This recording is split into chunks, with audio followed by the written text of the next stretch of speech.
Hey, dude, this dog like stinks, man. Okay, groomer, do something about it, man. 5, 4, 3, 2, 1, 0. All engine running. Liftoff. We have a liftoff. Hey, all you pet stylists. You found the GroomPod. Welcome to our virtual salon. My name is Susie, and I'm your host. I'm a mobile groomer from Seattle, Washington, and anyone who knows me will tell you I love to talk, especially about my job. One of my favorite people to talk to is my friend and mentor and co-star of the show, Miss Barbara Bird. Hey, Susie. So glad to be here and talking with you today. What's up? Spring is here, the grass is riz, I wonder where the birdies is, and right on cue, there he is.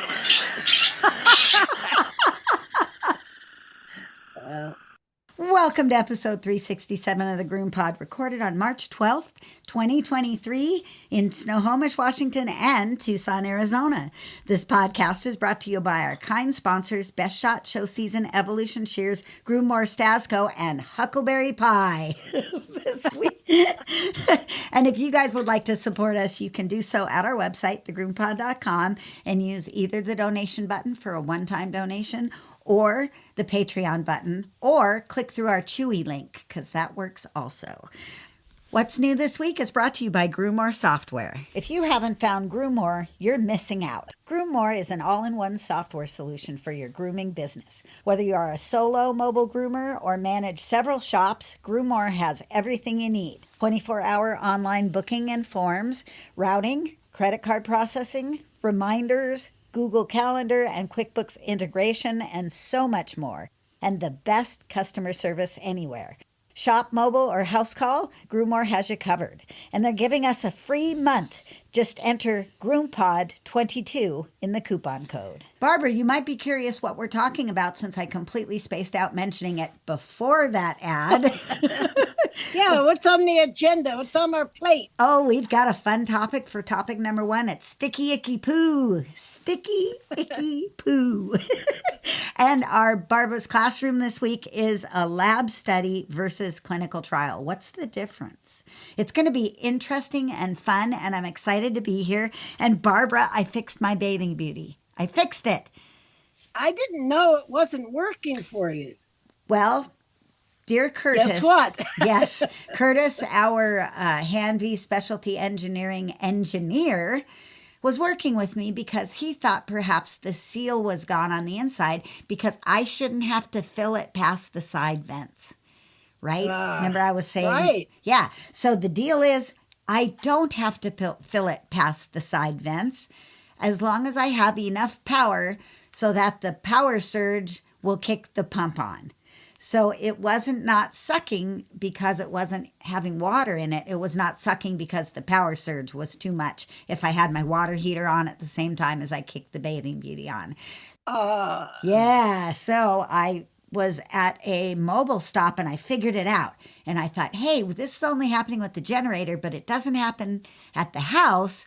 What could it possibly be? It's the intermittent power of a generator isn't kicking it on if I've got other things on in the trailer. So hallelujah, my bathing beauty operates on almost no water at all. It's amazing. Well, that as it should be. Yes. Yeah, I knew something was funny, but he thought it was a seal, and I got this just light bulb came on top of my head. I even saw it. I swear there was a light bulb up there that went bing. It's a power issue. So no more issues with that. And the super secret special nozzle that he's given us that I've been using, I find it really useful in its new, neat, and unique pattern. But apparently it's not even the finished product. It's just a prototype, and there is more evolution to come. So guys, stay tuned for that. It's going to be great. I've been driving around doing nail trims, just nail trims. You know, that might be a good retirement for me. I'm telling you, $35, $40 each stop. It takes me less than a half an hour. You know, that's some really good money. That's pretty good. That's pretty good. Yeah. So I had 3 in a row, and I thought, oh, this will be great. I'll be done so early. Oh no, I talk way more.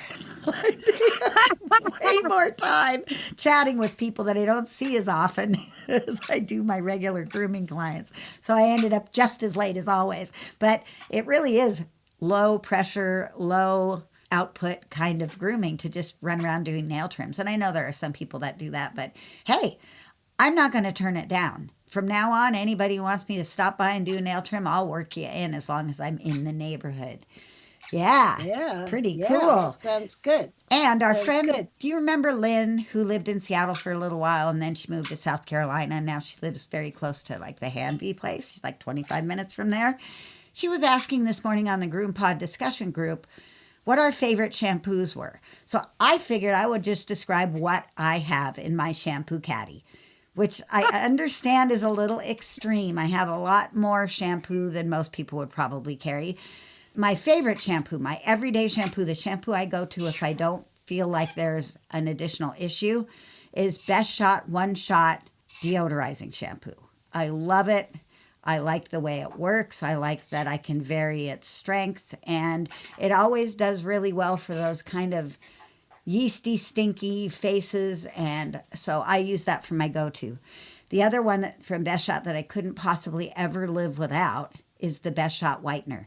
And I didn't even think it worked at first. I don't know where I got the idea that I had to have some seriously blue color in there to make the dogs white, but optical. Oh, look it. It's what I use. I use Best Shot One Shot Whitener on my own hair. And it's part of what gets me all the compliments at the supermarket. I practically need sunglasses to look at Barbara's head. She is not kidding. That's because there's sun coming in my damn sunroof. Oh, that must be nice. Well, I always use that. If it's a white dog or a dog that has primarily white patches on it, I will go to that over the deodorizing. It's interesting to see how your own psychology stopped you from valuing the product, appreciating the product. And I think that's happened at my shop too, because I like the Best Shot Whitener way better than Dave does.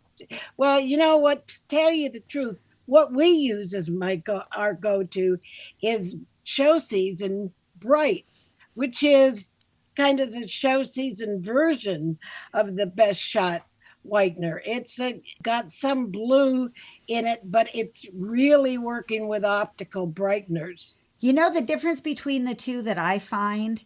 What? It's the foam.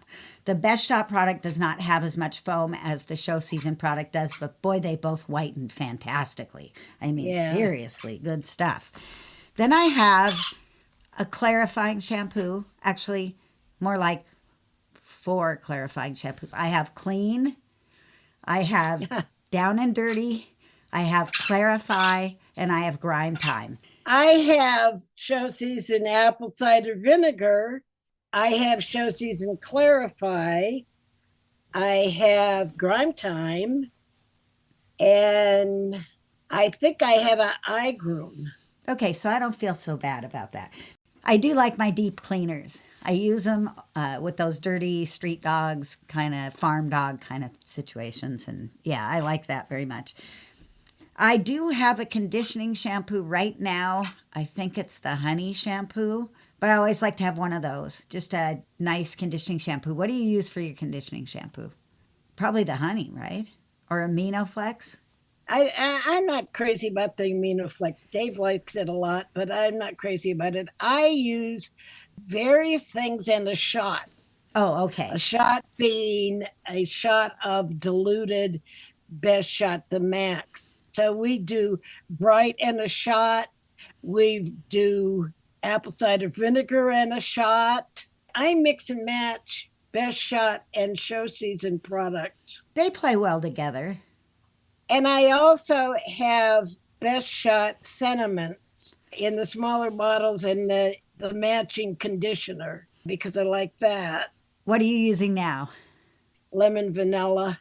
I've got lemon vanilla. I've got the mango one. I've got the orchid one. And I have the lemon conditioner. I have the lavender conditioner. And I have the cucumber conditioner. So I do have those as well. You wonder, I've got an 8x10 trailer. Where do I put all this shampoo?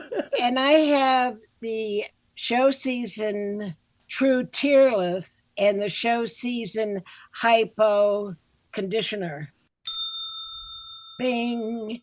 I wouldn't be without it. As a matter of fact, we have a new show season ad. I think I'm going to play it right now so everybody can hear it right as we're talking about shampoos because it makes sense. So here you go. Here's our brand new show season ad. Sometimes my clients don't like a walking air freshener. When these crazy people request a scent-free option, I go right to show season. Show season True Tearless shampoo and hypo conditioner fit the bill. They are totally fragrance free and yet hold up on their own as good products. True Tearless has been expertly formulated to be gentle to the eyes, skin, and hair while maintaining good cleaning power. Hypo conditioner is a great option as well. And it's one of our favorite conditioners with or without fragrance. So let's get fragrance free. Use True Tearless and Hypo Conditioner from show season today. Go to showseasongrooming.com. All right. You like it? All right. I do. Yeah, you managed to make me sound pretty good. Excellent. Yeah, I'm glad I kind of didn't like the energy that I projected in my original version of that. So this is an improvement. Thank you, Susie. Thanks for letting me fix it. Absolutely. So what was new with you this week? I'm going to share this, and actually, you already know it because you're one of the people I called in the middle of the drama. But I had a huge, scary day with Marco, the 10-pound, 10-year-old Maltese. Okay, so here's the backstory. I went to a new CBD place owned by a man who sort of specializes in CBD for controlling pain in older people or people with physical problems. And I got started on a couple of products from him. And in our conversation and him getting to know me and what my past was, he decided to gift me a square of THC chocolate edible. CBD products have trace, if any, THC in them. They're just like THC free, so you don't get high. But the edible THC is lots of THC, and he told me I would only eat a quarter or a half of this at a time because this is a pretty strong square of chocolate. I said, okay, so I brought it home.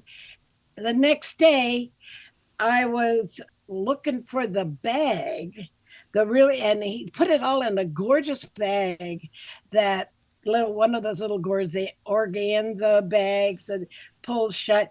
And I put it aside after I used my things. And while I wasn't looking, maybe I was in the bathroom or something, Marco apparently got into that bag and ate the square of chocolate laced with 36 milligrams of THC. I didn't know that, but usually he's perching on the concrete porch behind the back door of my studio, and he's barking at the neighborhood. Well, he wasn't barking. He didn't bark hardly at all. And I go out there, and he's just kind of sitting there like a statue. And I thought, well, he's on patrol. But no, he wasn't really paying attention to anything. And then I went into the house and did some things. And usually, like, he's just right there. Are you going to take me to work, whatever, And he wasn't hanging out with me. And I called him, and he didn't come. He's got very good recall. And I called him again, and he didn't come. And finally, he came, but he was like bumping into the wall. That's no good. Yeah, he bumped into the wall, and it's kind of like staggering. And I thought it was because broken the elastic on his top knot, and it was like flopping in front of his eyes. So I picked him up to take him in the back and redo his top knot. And as I'm working on him, he's wincing away from my eye. He's like going blind dog that doesn't know, has no depth perception. And he was just like jerking away and and he couldn't judge where my hands were. And this was all very funny. And then he was still real wobbly. In fact, he was very wobbly. And I went out in the back porch and I looked and I noticed that there was some vomit there. And I thought, this dog is sick. And so I was late for work. I looked around and I noticed that I couldn't find the pretty bag of goodies from the CBD shop. And so I thought maybe he'd eaten that chocolate. And I took him to work and I put him in a crate. He couldn't even sit up straight. He's swaying back and forth, just back and forth and back and forth. And he is clearly not able to focus his eyes. He was on such a trip. Poor guy. He was very unhappy. He was not wagging his tail. It was not a fun trip. And so I started freaking out. Well, I freaked out almost all day, but I started trying to determine what I was going to do. I called poison control. They referred me to animal poison control or my vet. So I called my vet, and vet tech says, the vet is in surgery. We got a day of surgery. We really can't take care of you today. But she helped me assess his vital signs. Fortunately for me, on that day, Marco has lost his bottom lower teeth. And so his little tongue sticks out. So I was able to look at the color of his tongue. And I noticed that he still had pink in his color. It was a little off, but not seriously so. So she said, check his gums. Oh, yeah, good point. I checked his gums. Whoops, he needs a dental. Surprise. Whoops, surprise. But he had color in his gums. They were not totally gray. They were reddish, So she said, that's a good sign, but I would get him seen. And I said, thank you. And I decided, I called Animal Poison Control, who wants $100 to talk to you. It's not a free service like regular emergency poison control where they just start talking to you. No, you have to get out a credit card and give them $100, and then they'll hook you up with a vet that knows what he's talking about. And I said, I pass. And then I'm thinking, do I take him to vet emergency? So I said, I'm calling Susie. Yeah. So I called Susie. So we talked it out, and Susie told me about all the pets she'd gotten high when in her Back time. in the day. Oh my God. Back in the day, I didn't really used to. I don't profess innocence, but this was way more than, blowing smoke in a dog's face. And it was edible. It was edible, and he ate a substantial amount. And there was chocolate involved. There was dark chocolate involved. I was so looking forward to that for today. Actually, he's going to eat a little bit of that before we went on air, and I was be kind of happy today. Well, thanks, Marco. You saved everybody from my silliness. But anyway, I made a very, very difficult decision to see him through. Also, he vomited some more in the crate at the shop, and it was quite a bit, enough that we had to really clean the crate out. So that was good. He was getting rid of stuff, and he was eating. Yvonne was feeding him Cheez-It crackers, and he was eating those when he could find them. He couldn't just take it out of your hand because he couldn't judge. He was messed up. Yeah. That poor boy was fucked up. And it was scary. I sweated bullets all day long. I checked on him every 15 minutes. We made him wake up. I mean, he took a nap, but he didn't want to take a nap right at first. The first 3 hours, he just sat there. He didn't even want to lie down. He just sat there and swayed and stared straight ahead. I imagine it was kind of like the first time I took acid, which was very similar. Yeah, I think it was like that. Anytime I put my hand in to pet him, he would jerk away, and he was real jerky. But we kept talking to him and including him in the conversation because I didn't really want him to pass out. I wanted him to stay alert enough that I could judge what was going on with him. And it was only after about 3 or 4 hours that I let him take a nap. He was probably like, "Hey, lady, you're harshing my buzz. Leave me alone." That he wanted help. He did not like it. It was not fun. It was not a happy high. He was one sick puppy, and I never want to go through that again. Never ever. This is the exact reason when people offer to drug their behavior cases for me. Oh, let me just give him some of his medication that he got from the vet. It'll make it better for grooming. I don't like that. Having been a drug user and pretty much dabbled in every possible drug out there, I know that the altered feeling you're feeling, this is for you guys who've never taken a drug, which I know there's a lot of you out there. I hope Yeah. there's still drug-free people left. At least as a human, you know you're ingesting something that's going to alter your reality in a way that is unique. When you're an animal and you give them a medication that alters their reality, they don't know what's going on. And then to throw grooming stress on top of that, I just don't care for that. I would rather work with a dog fully unmedicated and all there and find what works for him than have it altered in any way, especially with some of the heavier drugs that they use sometimes for grooming. The problem with grooming and drugs is you break past them. They give him the drugs and the dog is at home and like, oh yeah, he couldn't keep awake. The minute they get on the grooming table, they're like, yeah, let's go. Having had my consultation with the CBD guy, Randy, I am now reconsidering CBD for groomers. For the groomer or for the pet? For both. Okay. The groomer and for the pet.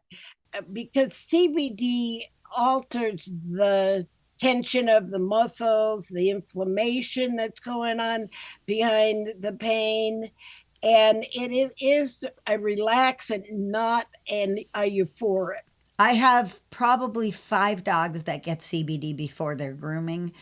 Sometimes I can tell, sometimes I can't. Yeah. Yep. But I'm a proponent because it doesn't do anything bad. Show Season has an approach that's interesting that I noticed because I went to Show Season's CBD page on their website, and they have tips for groomers, and they suggest that if you're feeding the CBD, that you match it with the Mellow Pet Mist.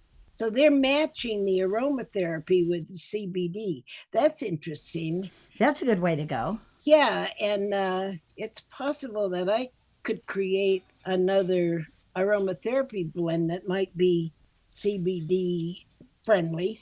Yeah. So anyway, I've got my little spark plugs. They're sparking on that. So that was my main event of my whole week. I mean, it kind of really absorbed my whole consciousness of the week. I don't remember anything else that I did since we last talked, because that was just like so consuming, and it just left me feeling exhausted. I mean, I was so relieved, of course. I was so relieved. I was practically in tears, but I was just like so glad that I was able to make an educated decision. It was right on the line whether I should take and rush him to emergency. It's $1,000 to walk in the door. For sure. When you go. And I just don't have that. And I would rather spend the $1,000 on his dental. And what they would have done is just like made him vomit. Well, I knew that he had 2 good vomits. So it was a very mindful, it was a full of my mind decision. And I'm so glad that I had you, Susie, to call and discuss it with, so that I didn't have to pretend to know more than I did or less. It definitely helps you work through the potential of what's going to happen if you've got somebody that has my kind of experience in that area and the vet area too. The only thing that I didn't know that I would have liked to have known is what could he exhibit that would make me know that I needed to take him like right now? What would be his next step? I think unresponsiveness and lethargy. Lethargy, Yeah, you have some lethargy, but when you get to unresponsiveness, and I don't mean just, whoa, bad trip unresponsiveness. I mean, you yell at him and he doesn't even look at you. And that's why I would keep going to his crate every 15 minutes and speaking to him and at least putting my hand in the cage, even though he might jerk away from it. That was a response, Yes. Even jerking away from my hand in the crate was a response. And that's why I didn't want to let him take a nap until I knew it was on the downside. So anyway, everybody, don't let them get into your edibles. It's really too hard on your heart. Absolutely. Just awful. I have another news to report Oh, good. on a different topic. Okay. Well, know, hang on a second.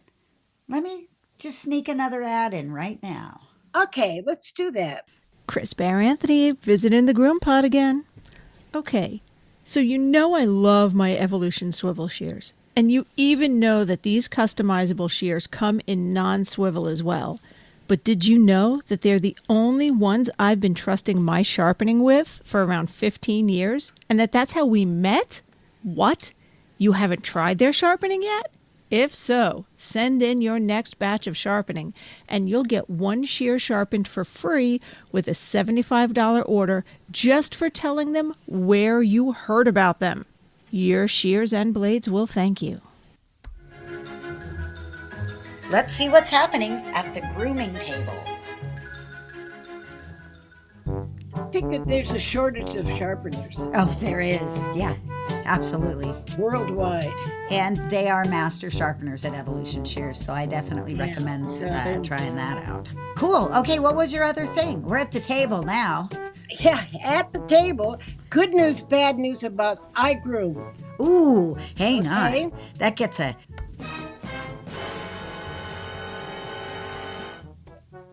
Okay, so we'll remember that several months ago, I got concerned about what was going on with the igroom products. And this goes back to 2021 even. People were complaining that the products didn't seem to be the same and that the ingredient list went from being very kind of clear and transparent to being very dodgy and generic and what we call descriptive. Gentle surfactants, proprietary conditioning mix, and stuff like that. And people were feeling uncomfortable. So I had a long talk with Jennifer Lee, who told me that she wasn't as directly involved in the company anymore. Because one of the things that happened with Jennifer Lee and igroom was that Jennifer and her husband Alex created igroom and it took off like gangbusters. And they ended up with like 20 igroom representatives in 26 countries and this huge going on that they were still the two of them basically managing, and that consumed their lives Yeah, I can imagine. and took a toll on Jennifer's health. And there was parts of the process that she loved, creating her products, marketing her products, but she really didn't like the Facebook interaction and the day-to-day presenting and answering questions and dealing with clients and all of that. She wanted to be more in the creative side.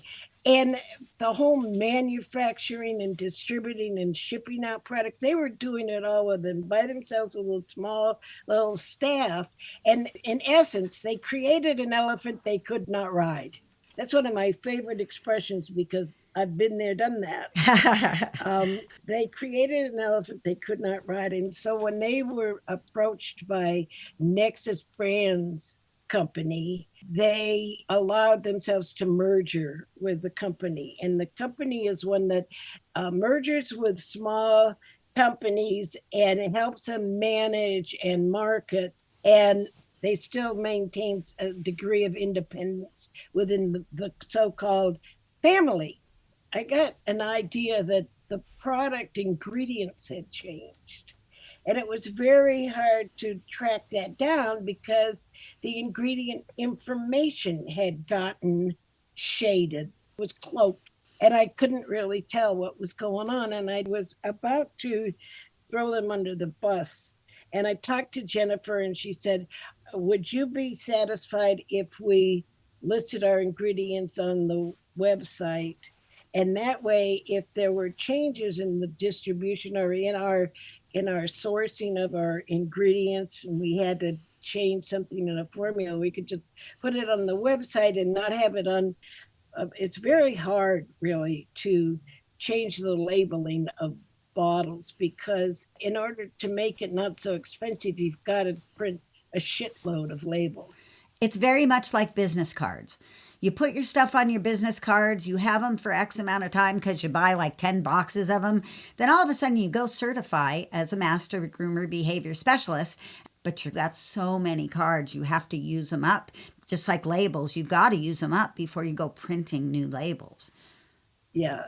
So the labeling and all of that was a whole part of the stress that Jennifer was going through. So I said, yeah, that would work for me. And she even talked about maybe having what are those QR code things on the bottles? We kind of left it at that, and she didn't get back to me. And I have, meanwhile, since I didn't hear from her, I have been kind of preparing for battle.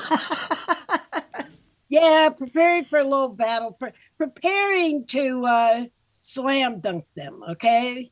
Okay. Because you know how I am about ingredients. That's the most important thing. And then if groomers are saying, I think the product has changed, and I couldn't identify how or what, that was uncomfortable for me. And I just lost my trust in the products. Well, the good news is that in collecting information from their website to use in my attack on their company, I discovered that they put the ingredients on there. And they're pretty accurate. There's a little bit of going on, but not to any significant extent. I always wondered if it was supply chain issues on the labels, because I know that Best Shot had some difficulty getting certain ingredients, and when they printed their labels, they didn't want to print the labels with the stuff they were using because that wasn't the regular stuff, so they held off, and that kind of thing. Yeah, that kind of thing went on. That was a whole part of it. So the good news is that there's ingredients listed on the website, and I was so excited. And the bad news is that, yes, there have been changes in ingredients.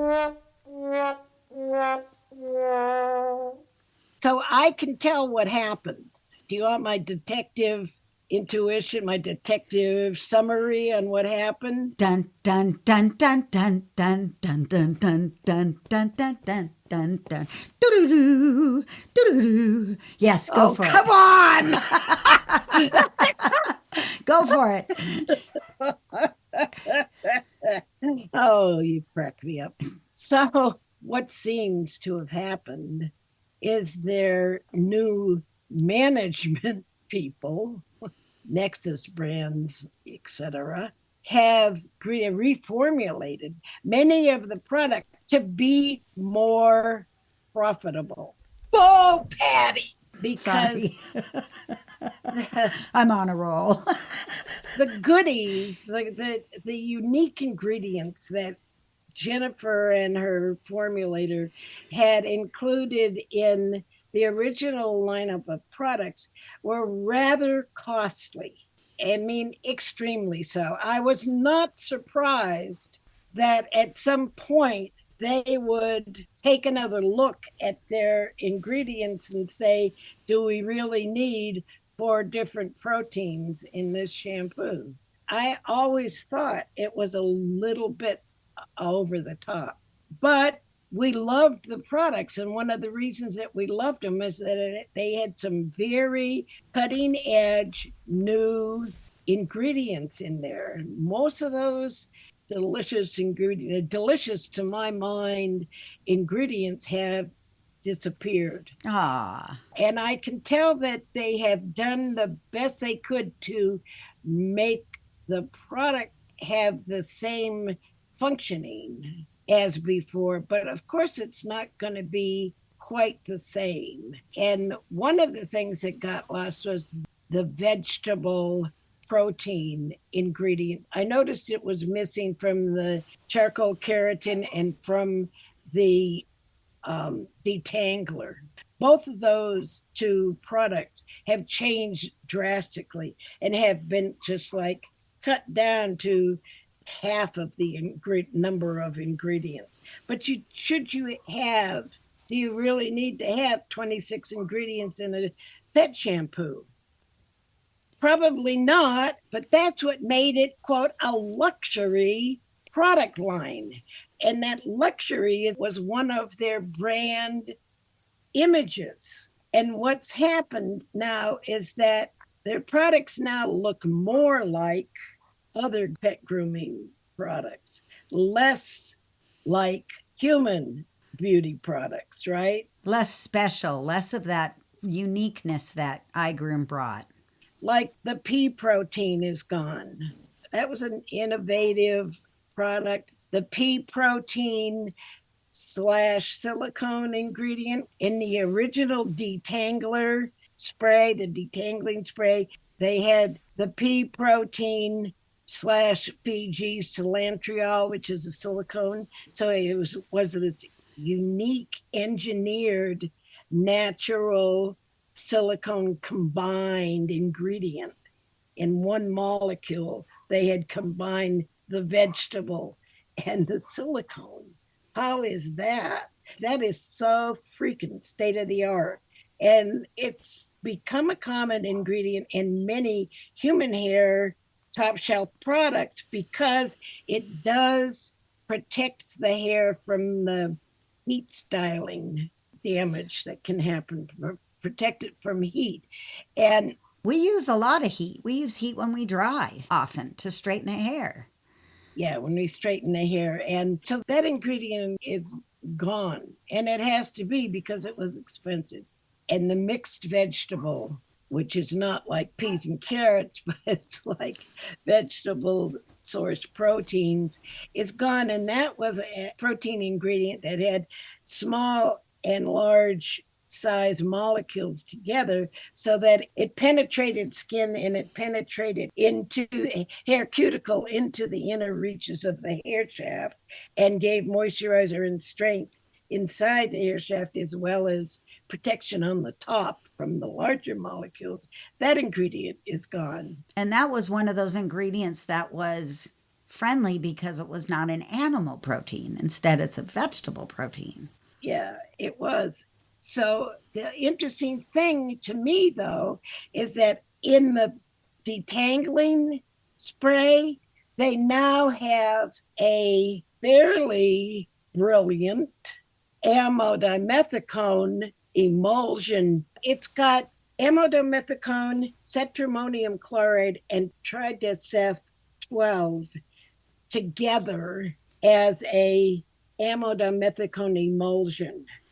And it's providing almost all the benefits of the product. So they've gone to a primary amodimethicone, a silicone.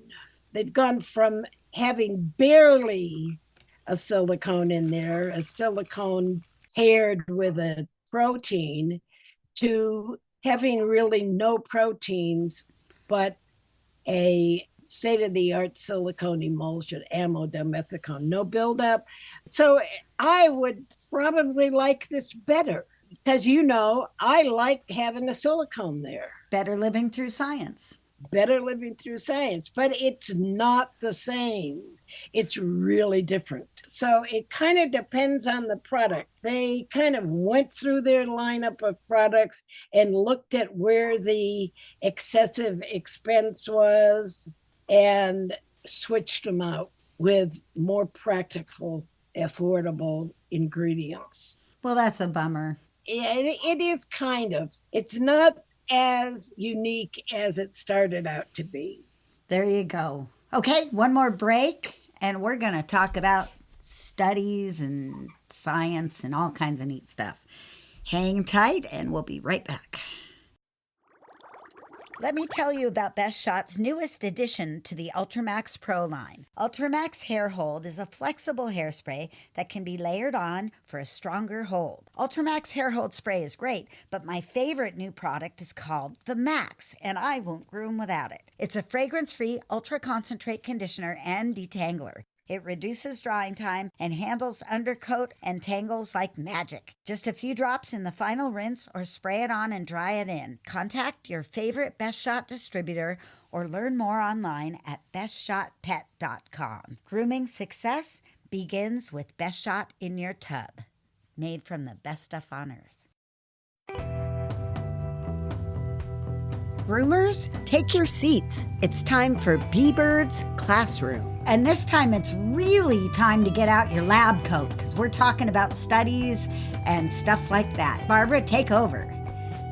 Okay, so you sent me a link to a Pet Age magazine article about Scout's Honor probiotic product line who had been lab tested in a third-party study that proved the efficacy of their probiotic magic ingredient in treating fungus and yeast.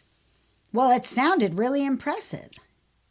It was, and here's what it was. That was an article that was written by the company.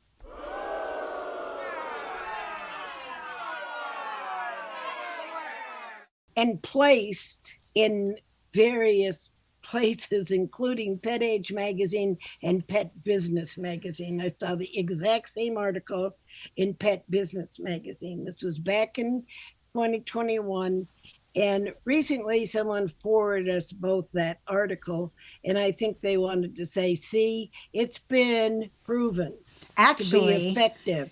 He wanted to know your opinion because he figured you didn't agree with it. And it was Wesley from Macers who does all my blades. And he just sent it to both of us. And he's just, in general, he's a skeptic. So I feel like he sent it in a skeptical way. Okay, well then, good. Thanks, Wesley, because so am I. And the reason that I am is that, first of all, there's no name of the study. There's no description of the study. There's no link to the study. Although it says there's a link to the website where there says further information. There's more marketing information on the website, but there's really no mention of the study. I looked all over it. I can't find the study on the website. So this is a laboratory study and not a clinical study. The difference being a clinical study is usually a study of a completed product on a sample of living individuals that is going to use the product. And the laboratory study is an in vitro. So we got in vivo and in vitro. In vivo means in life. In vitro means in the petri dish. Oh. So their active ingredient has been studied in the petri dish. They took that single ingredient and they applied it to molds and whatever, and it created a response that would indicate that it was effective. But it was not the final product, and it was not on live subjects. It was the first part of a scientific adventure. That's the first thing that you do, but you need to follow up a lab study with a clinical study. And I found a clinical study on oatmeal that used clinical studies can be on a few individuals or a few hundred. Or in case of human stuff, maybe a few thousand, but at least 10. And you can have a lab study that uses rats or mice. And there are, unfortunately, lab studies that use dogs and cats, but we don't even ever hear mention of it. And it's on the way out. That's why they liberated a whole bunch of laboratory bred beagles to happy homes. I don't know if I would want to have a laboratory bred beagle hound dog. We have a lot of them here. You do? Yeah, because we had a big lab here for a long time. It's like we have a lot of greyhounds here because we had a greyhound racing thing here for years. Yep. And we don't have that anymore either, thank God. Yeah. So anyway, I just want you to know that this conclusive, proven efficacy is just really the beginning. And it's not even saying it's effective against atopic dermatitis, which is the worst problem. It's effective in the lab, in vitro, on yeast and mold, which are common skin problems in dogs, but not the whole story. And really is what suggests further study must be made. And even the one study I saw of, it was a study of oatmeal, a clinical study of colloidal oatmeal on 10 dogs. A tiny sample. It's a tiny sample. The results were large enough to be measured, but actually they didn't do too much physical measurements. It was human subjects, and they did it how it felt to the person that had the skin problem. You want to know who or what they included, who or what they discluded, they unincluded, they did not use, like dogs with pre-existing other things. Because in order to get a scientific result, you need to control the factors as much as possible, with the only variable factor being your thing you're testing. Clinical studies often don't have a control group. So they're just incomplete. It's incomplete. It's science, but it's just one step. And that just goes to show you how science works. Rarely does one study solve all the questions. It really raises more questions that need to be looked at. I can see that. So this article in Pet Age and Pet Business, and that went around kind of looking to reassure potential vendors that this stuff really worked, was not all that it seemed to be. Got it. So look for clinical results on dogs. You can look for clinical results on humans because we're similar, but narrowing that down even more, let's get clinical results on dogs, and not just a mishmash, not just 10 dogs and they're 10 different breeds and different coat types, but maybe we could control the breed and the coat type or something. You know what I mean? Yep. I also think 10 is not a big survey. I think you really need to get a lot more. I always have thought that at least 50. Yeah, I agree. See, that's in my mind is 50 or more. Ta-da. Okay? Okay, cool. Well, I hear that you received a blade in the mail. Oh, I want to thank Anita so much for sending me the 8.5 blade. Did I talk about that? I must have talked about that. You mentioned it in passing. I mentioned it in passing that I was looking for an 8.5 blade and I didn't want to buy a brand new one because the prices just jumped so high, and I use it on one dog. I used this 8.5 blade just yesterday, as a matter of fact. Just yesterday on a poodle face, toy poodle. She wants a clean face, but she doesn't want to see the skin. Now, how do we do that? Yeah, good question. Voila! 8.5 blade. It's really a good choice. 8.5 blade in reverse. Thanks, Anita. And I'm so grateful because you just like saved me a ton of money. And guess what? What? I already used that 8.5 blade for some tummy work, because her 8.5 blade is sharp. It really is. It's working well. But you do have to be careful when you're using an 8.5 blade that you don't let it get dull and then try to do underbelly work because it will just tend to pull the hair and actually cause a rash. And it can pull the skin right into the cutting blades because there's such space in there. Yeah, but I haven't never had that. And you shouldn't ever jab or jam with an 8.5 blade. Yeah. You can't be jamming. I am blessed because I have a pretty light touch. This is why it's so interesting that when I do a 7 blade, it looks like Dave has done a 5 blade. And it just has to do with the difference of how we press in with our clippers because I just don't use very much pressure. I skim and I just do lightly. I mean, although yesterday I did a Bedlington and I had to really work the 5 blade under to try to leave him with some coat. Did it work?